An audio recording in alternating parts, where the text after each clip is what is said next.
General bogie की नीचे वाली सीट पर सो रहा था। जैसे ही ट्रेन रुककर रवाना हुई उसकी आंखें खुल गई तो सामने देखा उसकी तलाकशुदा पत्नी बैठी है। नहीं उसकी माथे पर बिंदी, नहीं गले में मंगलसूत्र, और एक पुरानी सी साड़ी पहन रखी। थोड़ी देर के बाद वो दूसरी तरफ देखने लगा। फिर कुछ सोचने के बाद वो उसकी बगल में जाकर बैठ गया और कहा, क्या तुमने अभी तक शादी नहीं की? पत्नी ने कहा, क्या तुमने की? मैंने भी नहीं की। कहाँ जा रहे हो? मैं कानपुर जा रहा हूँ। और आप कहाँ जा रहे हो? मैं भी कानपुर जा रहा हूँ। बड़े भैया के पास मम्मी रहती है, तबीयत खराब है, मिलने जा रही हूँ। क्या करती हो? कुछ नहीं, बस प्राइवेट स्कूल में 6,000 रुपये में पढ़ाती हूँ, अपना काम चल जाता है। पति ने कहा, मैंने कहा था ना तलाक के समय कुछ पैसे ले लो, काम आएंगे।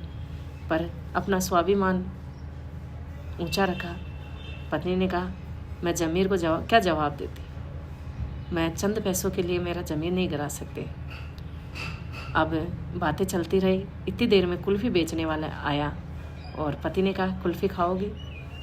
एक ही शर्त पर खाऊंगी कि पैसे मैं दूंगी। दोनों ने कुल्फ़ी खाई और बातें चल रही। पति ने कहा, मैंने सारी बुरी आदतें छोड़ दी, जो तुझे पसंद नहीं थी ना, पूरी छोड़ दी। शराब भी नहीं पीता, नीचा भी नहीं दिखाता, गुस्सा भी नहीं करता। अब क्या फ़ायदा? पत्नी ने कहा, समय रहते सुधर जाते।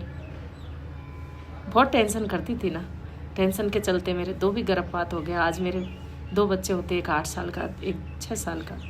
मुझे भी संतान का सुख प्राप्त होता। पति ने कहा, अब तो मैं बिल्कुल अकेला हो गया, माँ भी चली गई। पत्नी ने चौंक कर कहा, माँ अच्छी वाली तो छोड़ के आई थी, माँ कैसे चली गई? क्या बताऊँ, रोज़ कहती थी बेटा बहू को लिया घर, बेटा बहू को घर लिया। कैसे पता था कि तलाक के बाद बहुएं घर नहीं आती? और पति और पत्नी दोनों की आंखों से आंसू बहने लगे। पति ने कहा, प्लीज़ आ जाओ ना मेरी ज़िंदगी में वापस, बिल्कुल अकेला हो गया हूँ, लौट आओ मेरी ज़िंदगी में, मुझे माफ़ कर दो ना, तेरे बिना अब मैं अधूरा सा लगता हूँ। पत्नी ने कहा, पहले ही बुरी आदतें छोड़ देते तो ये ज़िंदगी न तेरी न मेरी बर्बाद होती। और जहाँ बीबी को उतरना था वहाँ पर वो नहीं उतरी और अपने पति के कंधे पर सिर रखकर आंखों से आंसू बह रहे थे और सोच रही थी कि काश ये ज़िंदगी शुरू से ऐसी होती। और उसने अपनी ज़िंदगी का नया पड़ाव शुरू करने की सोच ली। पति और पत्नी अब अपने घर की तरफ रुख कर रहे थे।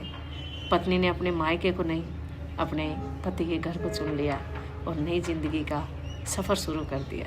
दोनों अपने घर पहुँचे और उस घर को फिर से सजा दिया। तो ऐसे रिश्तों की कद्र समय रहते कर लिया करो।